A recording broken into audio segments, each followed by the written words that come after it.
ถึงบ้านหัวใจสถานระทมคิดถึงน้ำนมฮักที่แม่เคยเลี้ยงใหญ่มาเมื่อยามยังน้อยเข้าไปเก็บหอยอยู่แคมป์ทุ่งนาชีวิตสาวดงบ้านป่าแสนสุดเทนา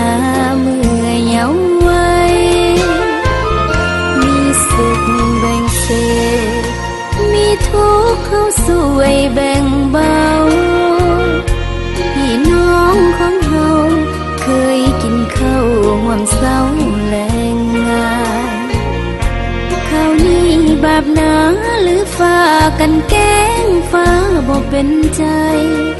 บันดาลให้ข้าได้ไกลอะไรจากบ้านเคยนอนครั้งใดคิดทอดก่อนน้ำตานองหัวใจเศร้ามองอะไรอาวรณ์หลับตาก็ฝัน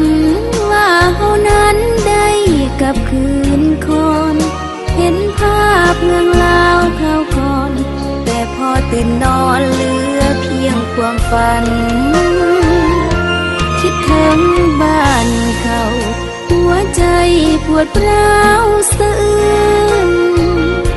คิดอยากหวนคืนพื้นแผ่นดินเขตแคว้นถิ่นฐานบ่ลืมดอกนาเทียงนาหลังน้อยคอยอยู่สำลานยังควรคนึงทุกวันบ่ลืมบ้านเขาเหนียวเสียงแค่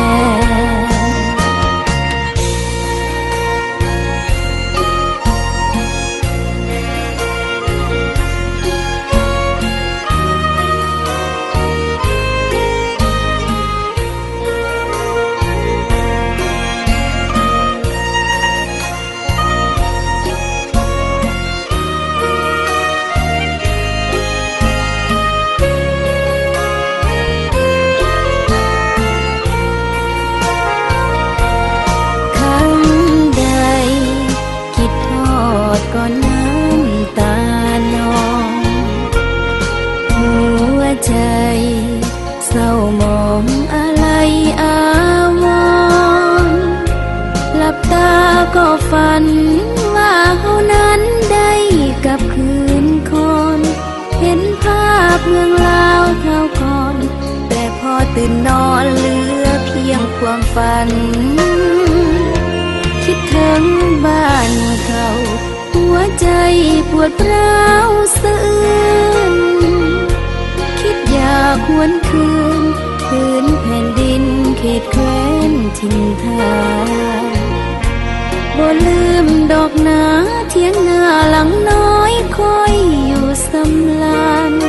ยังควรคนึงทุกวันบ่ลืมบ้านเขา